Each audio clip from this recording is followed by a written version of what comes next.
before me, there was music wat so always no rap. Ek is die eerste een wat so no rap. Ek tussen Afrikaans artists en so. En ek het my eie style. En hy wat die mense sê spin nou by, fuck man hy. That stuff I might change en om te sien like jou lingo is daar buite, iets wat uit jou brein uitkom. En yeah, I mean it just make everyone around you proud man. Sien jy, as het my cousin, as Mr. Energy of who, ek weet hy is proud, as young is ready to die about me, sien jy. So allemaal wat om my is trots op waar ek vandag is. Op waar ek vandag is.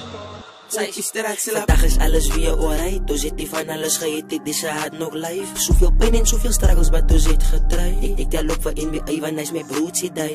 Ons was saam down, wat ek goed ons uitgetry.